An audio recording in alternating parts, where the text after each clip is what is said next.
Good day, and welcome to the California Resources Corporation Fourth Quarter 2025 conference call.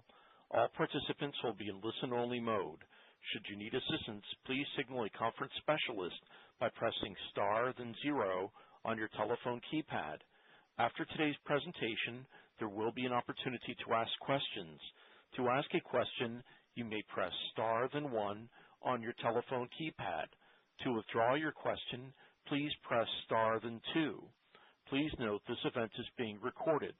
I would now like to turn the conference over to Daniel Juck, Vice President of Investor Relations. Please go ahead. Good morning, and welcome to California Resources Corporation's fourth quarter and year-end 2025 conference call. Following prepared comments, members of our leadership team will be available to take your questions.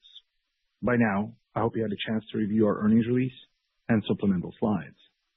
We have also provided information reconciling non-GAAP financial measures to comparable GAAP measures on our website and in our earnings release. Today, we'll be making forward-looking statements based on current expectations. Actual results may differ due to factors described in our earnings release and SEC filings. As a reminder, please limit your questions to one primary and one follow-up, as this allows us to get to more of your questions. I'll now turn the call over to Francisco. Thank you, Daniel, and good morning, everyone. I'll begin with our 2025 results, then highlight what differentiates CRC today, including our unique position in California's energy and decarbonization landscape and how that translates into long-term value creation. I'll then turn it over to Cleo for the financials and 2026 guidance. Let me start with the big picture. In 2025, we grew production for the third consecutive year, delivered record financial performance, and returned record capital to shareholders, even as commodity prices declined 14% year over year. Our guidance shows further annual production growth in 2026. Our high-quality, low-decline conventional assets generate stable cash flow, supporting annual capital returns while maintaining balance sheet strength. Since 2021, we have returned nearly $1.6 billion to shareholders, underscoring our commitment to long-term value creation. Our capital priorities remain clear: invest in high-return opportunities, preserve financial strength, and return excess cash to shareholders. We will continue to take a measured and disciplined approach to shareholder returns, maintaining the flexibility to invest through the commodity cycles. As we enter 2026, CRC is stronger and more resilient, with a differentiated asset base and improved access to the full depth of our reserves, positioning us to grow cash flow per share. Three factors define CRC today. First, our conventional reservoir base is a core strength. These assets are characterized by low natural declines, strong recovery factors, and very predictable performance. That allows us to sustain production with less capital and lower risk than shale-focused peers.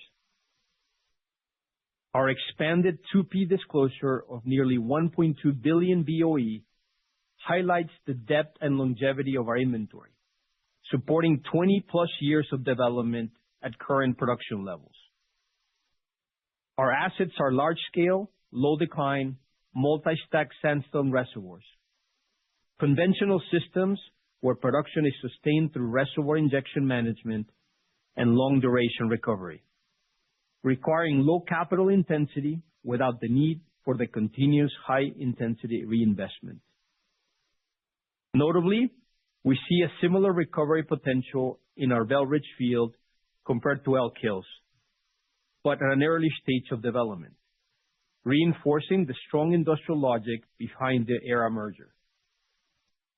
While many peers are looking to new basins and international opportunities to extend reserve life, our deep inventory provides confidence in the long-term durability of our production and cash flows right here in California. Second, regulatory progress has been meaningful. The resumption of new drill permitting and the steady flow of approvals through the system represent a step change from where we've been in recent years. We appreciate the efforts of state and local regulators to move this process forward. This progress positions us to stabilize production while supporting the state's objectives for energy affordability. We now have the majority of the permits required to execute our 2026 capital program, which materially expands our flexibility to plan, sequence, and high-grade capital across the portfolio. Importantly, it also allows us to adjust activity levels methodically as market conditions and returns dictate. We have returned to drilling new wells in 2026 and see ample potential across our long runway assets.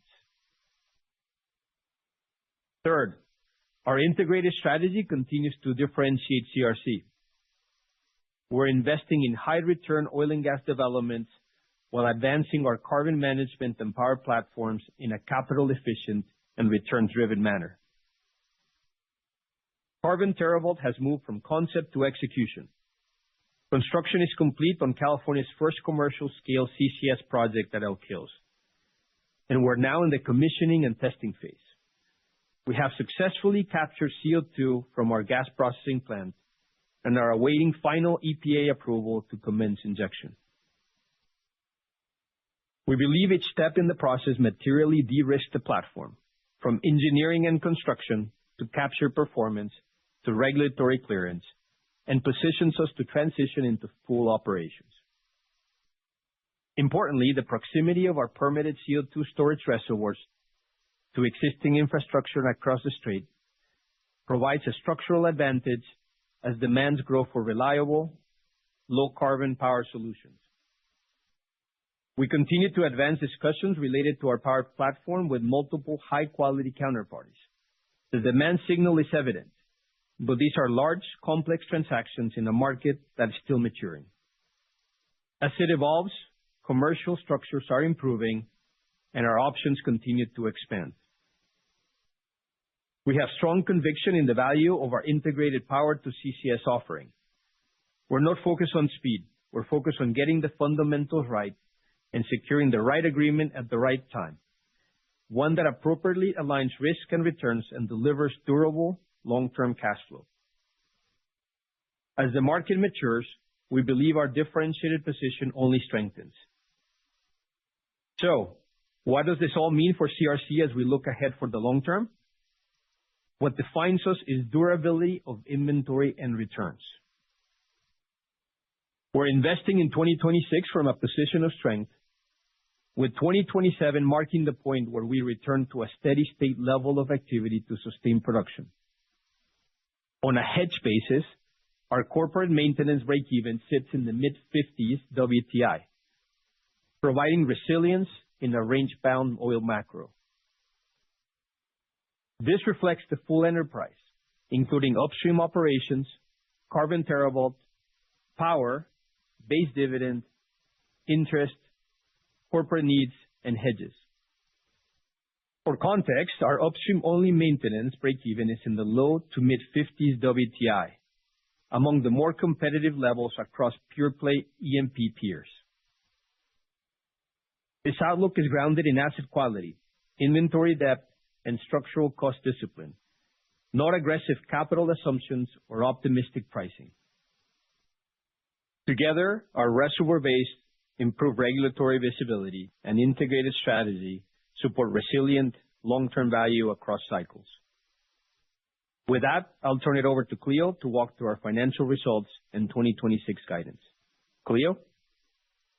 Thank you, Francisco, and good morning. The fourth quarter capped a record year for CRC. We delivered on our financial and operational targets while further strengthening the durability of our business.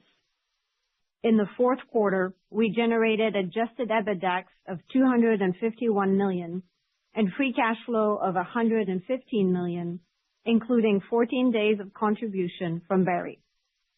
Net production averaged 137,000 barrels of oil equivalent per day, with oil realizations at 97% of Brent before hedges. For the full year, we generated nearly $1.25 billion of adjusted EBITDAX and $543 million of free cash flow, the highest level since 2021. Results were driven by strong base performance, structural cost reductions, realized synergies, and higher than average resource adequacy payments from our power assets. Net production increased 25% year-over-year to 138,000 barrels of oil equivalent per day, reflecting consistent capital execution and value accretive transactions. Fourth quarter capital spending totaled $120 million within guidance, bringing full year capital deployment to $322 million. Capital allocation remained returns focused throughout the year. In a permitting constrained environment, we directed investment towards our highest drilling opportunities and returned excess free cash flow to shareholders. The dividend continues to anchor our returns framework, and we have grown it meaningfully since 2021. In 2025, we returned approximately 94% of free cash flow to shareholders through dividends and share repurchases. Given the permitting constraints last year, repurchasing shares represented an attractive use of capital and enhanced per share cash flow. The board recently approved a $430 million increase to our share repurchase authorization and extended the program through 2027, bringing remaining capacity to approximately $600 million. As we enter 2026, we began receiving new well permits. As a result, a greater share of our capital will be directed toward high return reinvestment opportunities that support sustainable production and cash flow growth. This framework, reinvesting at attractive returns while maintaining a strong balance sheet and a durable dividend, remains central to our capital allocation philosophy. Turning to the balance sheet, we exited the year at 1x leverage with total liquidity of $1.4 billion. During the year, we completed a refinancing transaction associated with the Berry merger, redeemed our 2026 senior notes, expanded lender commitments, and received improved outlooks from the rating agencies. Collectively, these actions enhance financial flexibility and reduce our cost of capital. Looking ahead to 2026, our guidance reflects a measured capital deployment ramp up and resilient cash flow generation. At $65 Brent, we expect to generate approximately $1 billion of adjusted EBITDAX, supported by lower costs and ongoing synergy capture. These efficiencies position us to sustain strong margins despite lower commodity price assumptions and a softer resource adequacy market. We expect capital spending at roughly $450 million. Drilling, completions, and workover capital is projected at the $280 to $300 million range, supporting a 4-rig program. Our development plan is grounded in decades of production history and consistent performance, and we retain flexibility to adjust activity levels as the year progresses. Net production is expected to increase 12% year-over-year to 155,000 barrels of oil equivalent per day at midpoint of our guide, with oil representing roughly 81% of volumes. 2/3 of our expected oil production is hedged at $65 Brent, providing meaningful cash flow protection. We enter 2026 with a stronger balance sheet, an expanded inventory of high return projects, and improved visibility into sustainable production and cash flow growth. With that, I'll turn it back to Francisco for closing comments. Thanks, Cleo. As we look to 2026 and beyond, our priorities are clear. We're focused on responsibly developing our deep, high-quality resource base, lowering cost, maintaining our balance sheet, and effectively allocating capital. We will continue to advance platforms that will shape CRC's future. Carbon TerraVault and our power strategy are moving from concept to execution, and are expected to contribute to a more durable, diversified cash flow profile over time. CRC plays an important role in California's energy future. Our locally produced oil and gas, combined with scalable carbon management and power solutions, position us to help meet the state's affordability needs while advancing emission reduction goals. As California's demand for secure, lower carbon energy evolves, we see our integrated model as part of the solution. Operator, we're now ready for questions. We will now begin the question and answer session. To ask a question, you may press star then one on your telephone keypad. If you are using a speakerphone, please pick up your handset before pressing the keys. If at any time your question has been addressed and you would like to withdraw your question, please press star then two. Please limit your questions to one primary and one follow-up. At this time, we will pause momentarily to assemble our roster. The first question comes from Scott Hanold with RBC Capital Markets. Please go ahead. Yeah, thanks. Good afternoon. I was hoping if you could provide some added context on your 2P inventory update and maybe talk to see how that is, talk to that relative to how you see the permitting environment moving forward, and also speak to the duration of that inventory to hold your production flat. Hey, Scott. Thanks for the question. Really appreciate you leading with this question. Important that we convey and the potential of the business. And I have a few things to say. So we have a great foundation that's well known, conventional assets with low declines, repeatable inventory. We actually have really good rock that actually flows. It's an asset base that's been built to outperform through any cycle. But really three things to highlight. In terms of the runway, the inventory, as I said in my remarks, we have permits in hand to execute 2026. We're building line of sight into 2027. So now that permitting is back to normal cadence, it allows us to put the focus on the resource. And we grew our 1P reserves, 350% reserve replacement ratio on the back of the permits coming in, stronger than expected base decline, and the Berry acquisition. If you look at the value of the 1P reserves alone, that's about $9 billion at SEC prices. But what really stands out is the running room beyond that. We said, we have 23 years of inventory of 2P basis, on the 2P basis in our disclosure. We operate about 4 of the largest oil fields in the U.S. You can add 3 more, so 7 have each oil in place that exceeds 3 billion barrels of oil in place.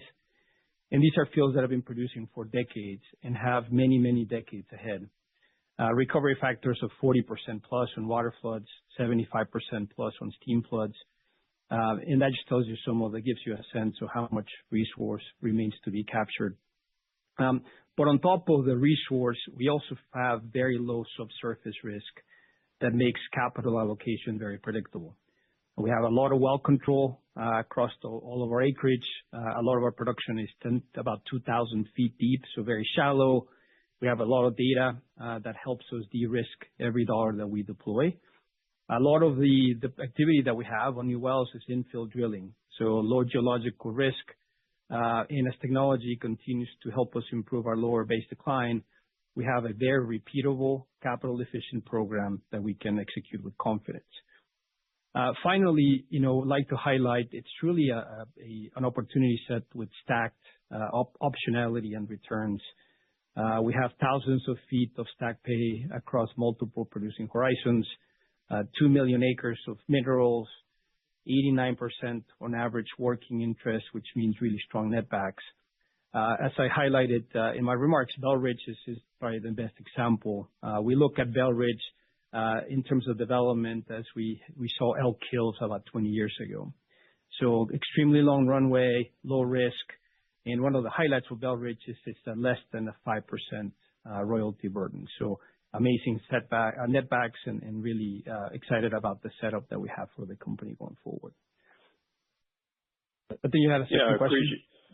Yeah, absolutely. Appreciate the context. And just staying on kind of a similar theme, if you step back and think about 2026 program, it looks like 4Q flattens, and just wondering, is that a good forward, rate to utilize for that, building to maintenance of 27, and also maybe a little bit about the capital efficiency that appears to have improved as well. So any color there, and I don't know if it's the type of wells you're drilling or what other factors might have helped the capital efficiency.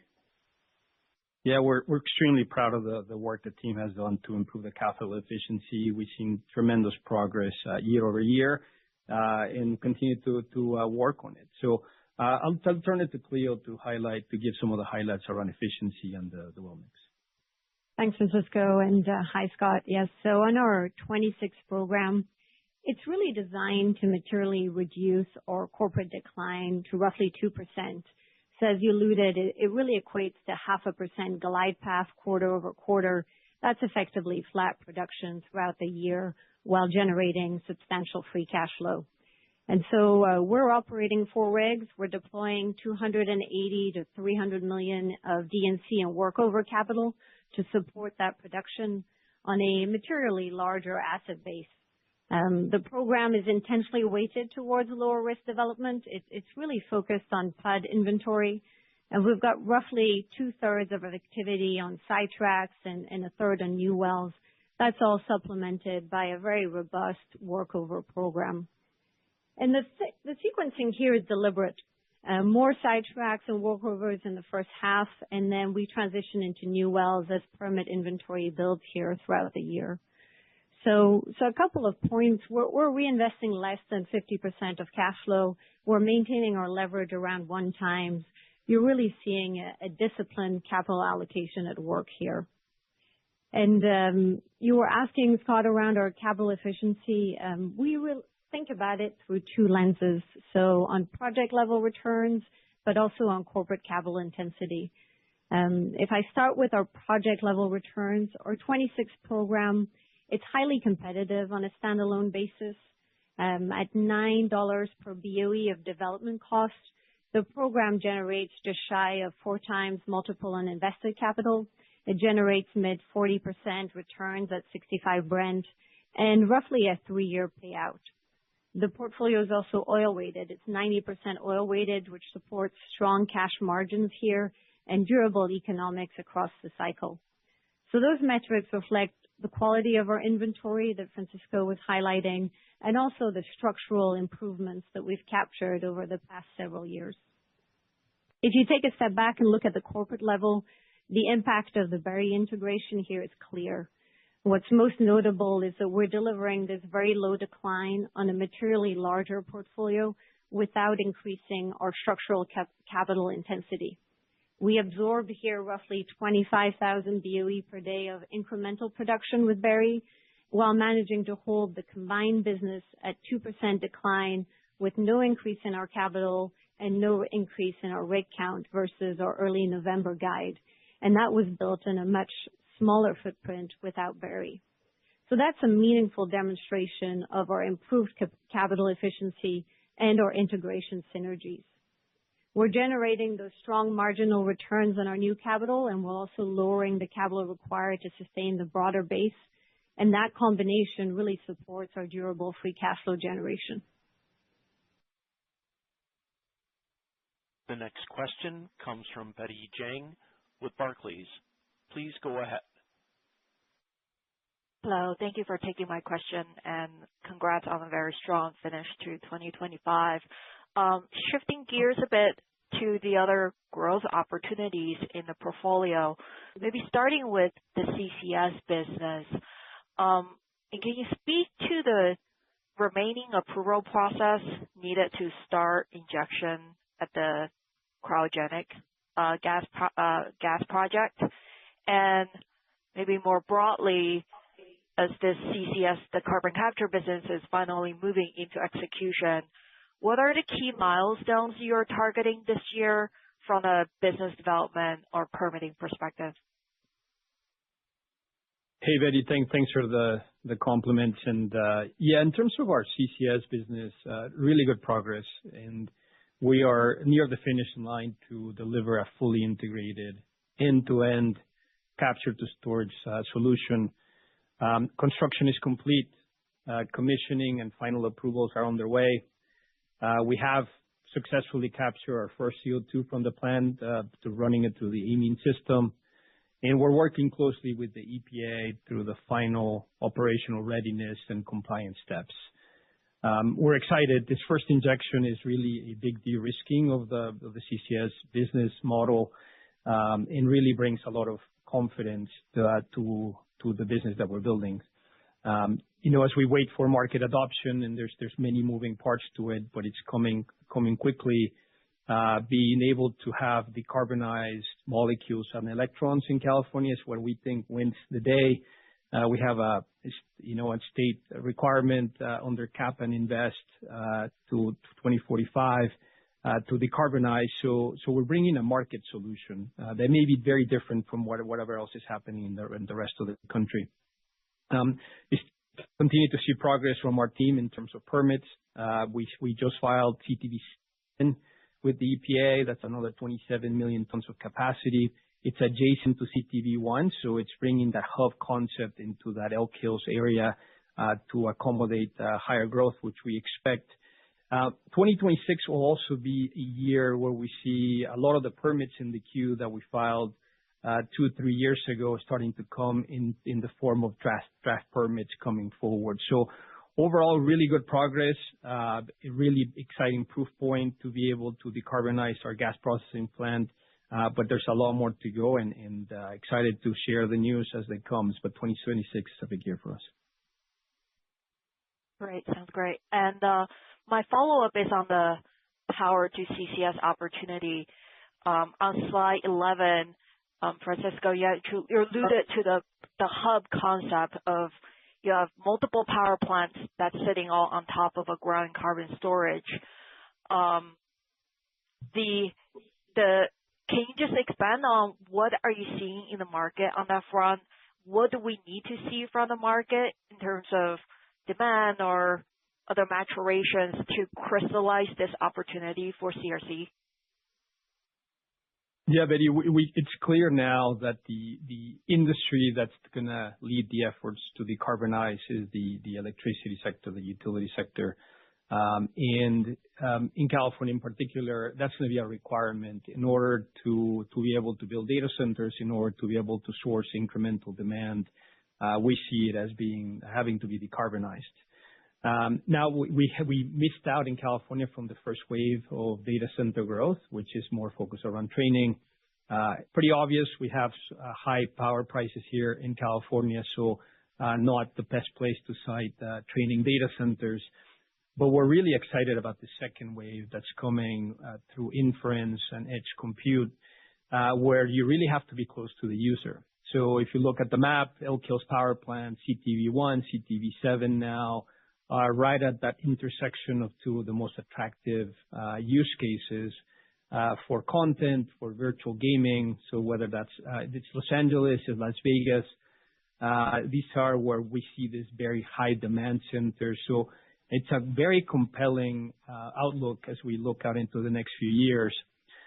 So the things that we've done to date, which some of them we highlighted, some of them are new, is first we wanted to have this power now concept that allows a customer data center more than likely to be able to look at scale. And the scale comes initially from our Elk Hills Power Plant, but also from the partnership that we made with power plants around our site.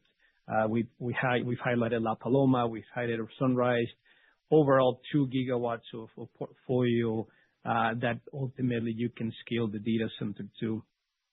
A more recent update is we've been advancing the what we call the land now concept, which is permitted and powered land. We're working closely with a leading data center developer. We're in early stages of design and permitting together. We think this is going to be the most compelling and exciting site in California to build a data center. So making good progress along those lines. And as you have line of sight to permits, as you have line of sight into a data center build out, the hyperscalers we're picking up more and more interest on people that want to establish a foothold into the California market.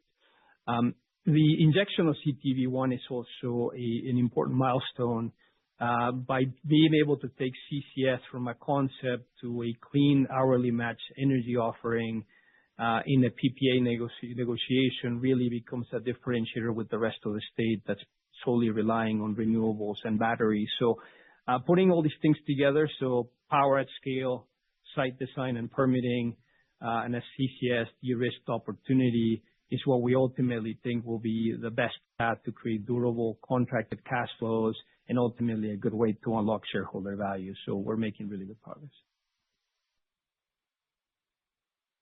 The next question comes from Zach Parham with JP Morgan.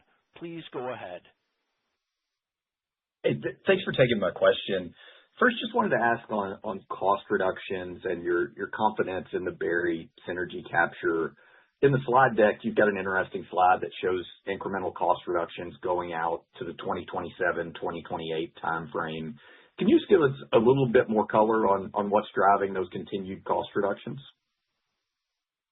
Thanks, Zach. Really appreciate the question. So we're applying the same integration playbook to Berry as we did with Aera. We're simplifying, we're standardizing and integrating the business.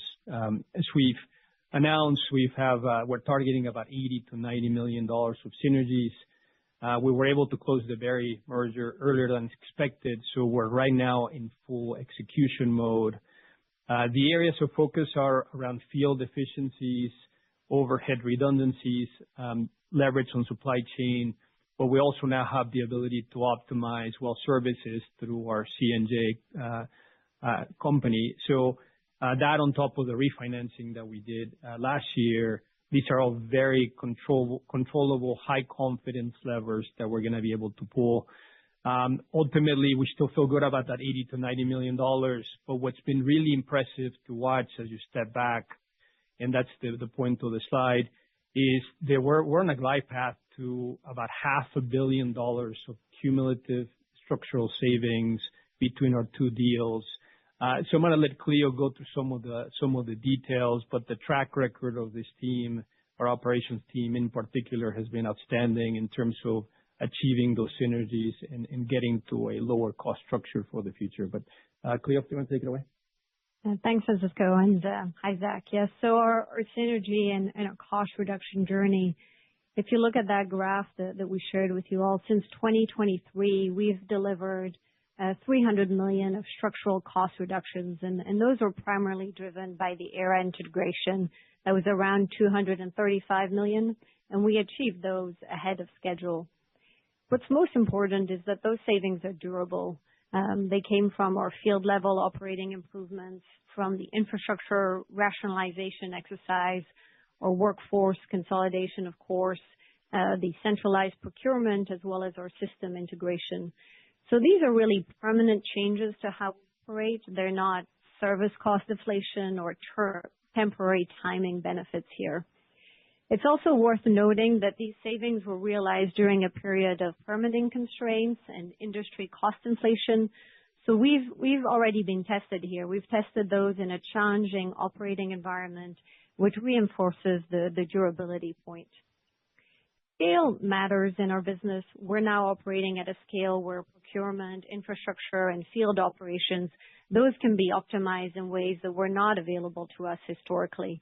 And that industrial scale advantage, it's really now embedded in our cost structure. So as a result of all these actions we took, our current run rate total operating expenses, those are $550 million lower than the pro forma pre-merger baseline. And that's not incremental optimization. That really is a structural reset of our cost base. And Francisco mentioned the path. We're on that path. We're targeting $450 million of cumulative savings by year-end 28. And I'll add that's a meaningful portion for CRC. That's getting close to 10% of our market cap in 5 years. So we are really well on our way to execute that target of $500 million. And if you look at it, that's 80% already executed our action. So excited to see the new and improved CRC. Thanks, Cleo. Thanks, Francisco. For my follow-up, I wanted to ask on how you're thinking about capital allocation over the longer term. You mentioned getting back to a steady state in 2027, but how do you think about maintenance versus potential production growth and balancing those versus free cash flow generation? Yes, Zach. So, we've certainly dealing with a lot of volatility in the commodity prices, and we want to have a disciplined outlook to growth. That's whether the markets are running hard or pulling back. We're really building this company that works well throughout the cycle, right? It's a commodity business. You'll have those ups and downs, but predictable returns, predictable cash flows is what we're after. So we're really trying to stay very flexible. And the way we're thinking about the year, we've been running 4 rigs since the beginning of the year. We're thinking about what incremental activity would be that ultimately gets us from about a 2% year entry to exit decline to more of a flat, steady state. And that's going to require more activity. So we've been thinking about that incremental fifth rig. Certainly, there's a lot of things to think about what's happening in the geopolitics today. But we have a lot of flexibility to increase activity. And that comes not only from the running room that we talked about, the inventory, the projects are there. We also control 100% of all of our fields. We operate all of them, and we have all the services and rigs that we need for the year. So it's really a matter of timing and when can we deliver those high returns for the investor. We invest to make high returns, not invest to keep production flat, right? So if we see high returns, it's the opportunity to lean in. Maybe I'll let Cleo talk about more of the go-forward plan in 2027 and beyond. Yes, thanks, Francisco. So when we look at beyond 26, we've outlined what a maintenance framework would look like. That's holding production flat at the 26 exit rate, and that would require 7 rigs and about $485 million of D&C and workover capital. So that's approximately 20% less capital than legacy CRC needed to sustain a similar production level, and a real meaningful improvement there. And at that activity level, our oil and gas break-even is about $58 Brent or $54 WTI. If you look at it on a fully burdened corporate basis, so that includes power, carbon management, corporate costs, and the dividend, that corporate break-even is roughly 60 Brent. And that's an important point. A 60 Brent break-even reflects a structurally more resilient business, one that can sustain flat production, fund the dividend, and preserve balance sheet strength. And of course, above that level, we generate incremental free cash flow. One thing I'd like to add as well is operating within a maintenance framework. That doesn't mean static economics. We continue to see opportunities to structurally lower our break-even over time through the Berry integration, through incremental capital efficiency gains, and also through portfolio high grading. So as those improvements take hold, the capital required to hold that production flat should decline. And our objective really remains straightforward. It's durable cash flow, resilient margin, and our sustainable returns through the cycle here. So we're excited about the break-even progress. The next question comes from Kalei Ackerman with Bank of America. Please go ahead. Hey, good afternoon. My first question is on gas. So just kind of looking at the screen, Value natural gas in California is running below hub. Wondering if low natural gas is a net benefit at the operating level, noting that you guys sell and consume natural gas. And as you prosecute this year's drilling program, wondering if there's going to be a gas production benefit that could emerge, one that could help begin insulating operating costs, especially at the acquired assets. Hey, Kalei, thanks for the question. So, it's a reminder, California is, we think about it as an energy island, very regional market. You see sometimes the movements of gas price in California that are in the same direction as Henry Hub, but they're not really very well correlated. So ultimately what you have to look at is the specific California dynamics. First of all, we import a lot of our gas, a lot of it from Texas and the Rockies. So we're literally at the end of the pipe. We're price takers as a state. So then you look at what are the on-the-ground conditions and what's local demand, what's the storage, what's the capacity on the gas pipes moving gas west. And right now, those storage levels in particular are elevated. They're high. The weather, there's been kind of temperate weather for the last few weeks. So the build out of hydro and battery continue to add, and that puts pressure on natural gas. So that's why you're seeing a dip in those realizations. But it's a reminder. It's pretty obvious in days like today. But you have asymmetric risk when demand exceeds the seasonal norms, or where the infrastructure gets stretched or fails. California gas prices can spike dramatically, and that volatility tends to favor the producer. So we've taken obviously a lot of steps in terms of our hedging strategy to protect our gross margins. But the setup where oil prices are increasing and gas prices are decreasing is favorable. That oil to gas to oil ratio ultimately means higher margins for our business, and we protect the consumption of that gas through hedging.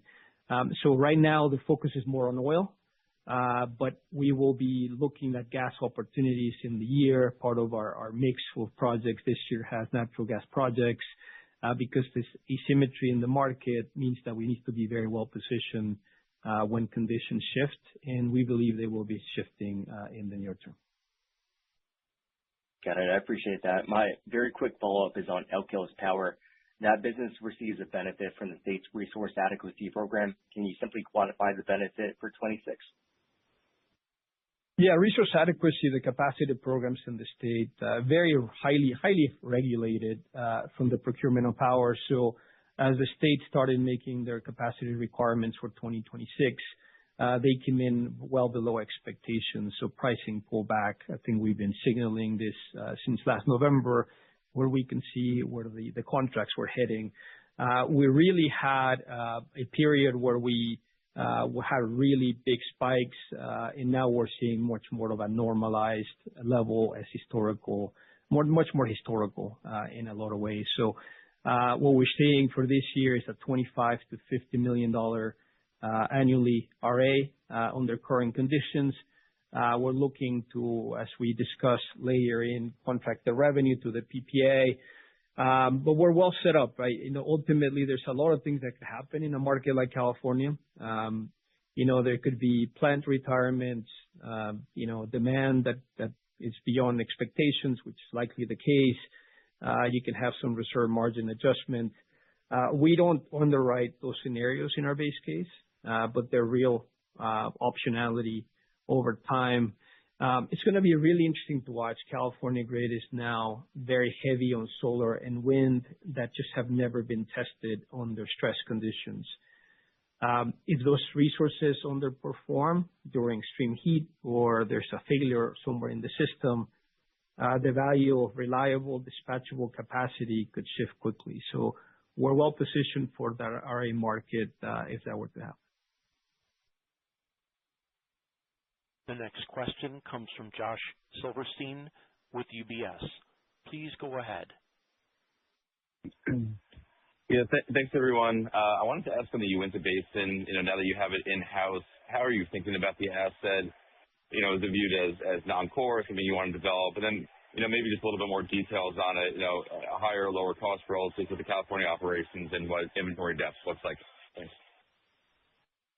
Thanks, Josh. So yeah, Utah came through our acquisition and merger with Berry, oil weighted, a lot of stacked reservoir as well.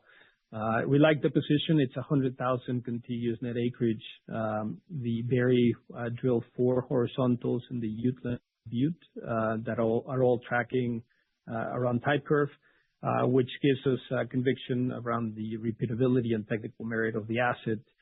We also see some promising benches, the Castle Peak and the Wasatch, to name 2 incremental areas of interest. So it's a nice asset. We see it strategically as a high quality option.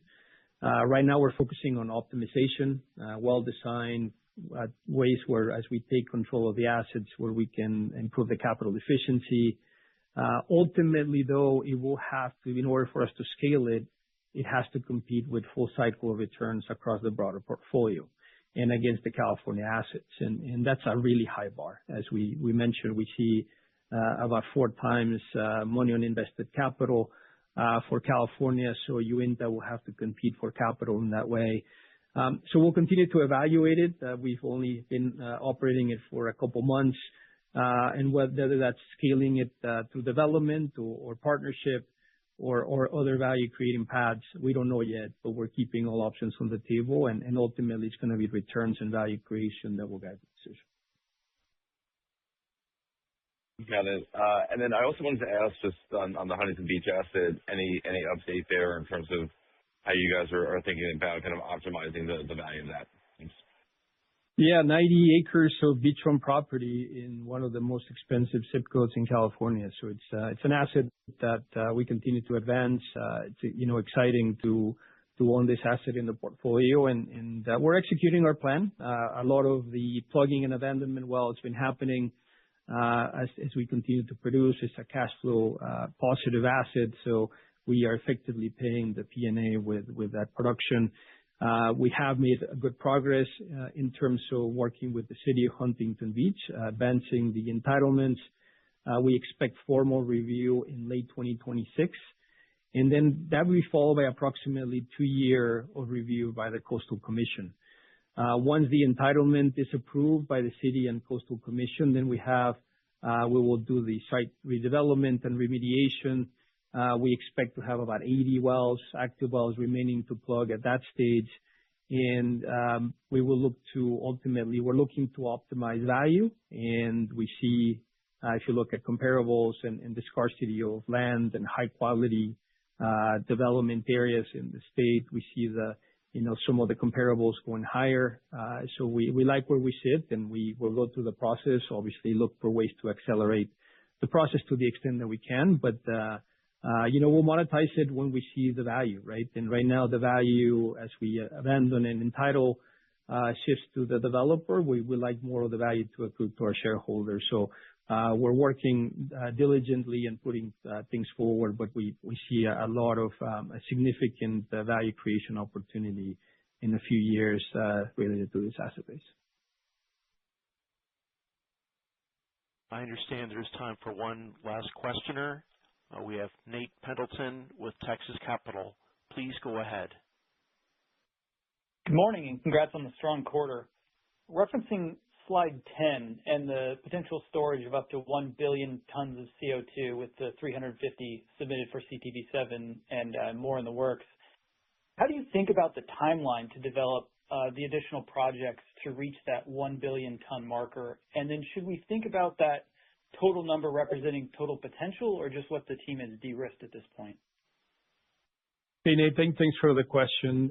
Yeah, our CTV business continues to be a really bright spot in terms of the way the state is progressing through their net zero targets. And we're seeing not only, we talked a lot about today about the data center opportunity and how that part of the business can unlock CTV. The one area we didn't highlight today is through what is called the RCPP, which is the reliable and clean procurement of the state. There's advanced discussions happening in a lot of advocacy trying to add carbon capture into the mix for procurement. So whether it's data centers or the state making it a requirement, we think CCS will be the solution for the state, and that will bring the market forward. So it's going to be important to watch both progress this year. We have 2 very, very large markets, one behind the meter, one in front of the meter, that we're going to tap. And if that were all to come into fruition, that would fill up every single reservoir that we have. So we continue to work on incremental capacity and bringing those permits forward. And that's been a core strength of our team, is to advance those permits better than anyone else can in the state. So we're well situated for those market updates and for that market to unfold. And we think this is the year where it all comes together.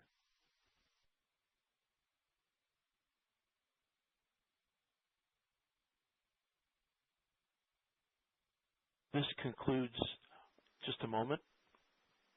This concludes our question and answer session. I would like to turn the conference back over to Francisco Leon for any closing remarks. Thank you so much for joining us today. We really look forward to connecting with many of you in the coming weeks. Thanks and have a great day.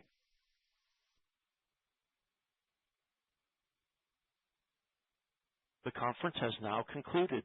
Thank you for attending today's presentation. You may now disconnect.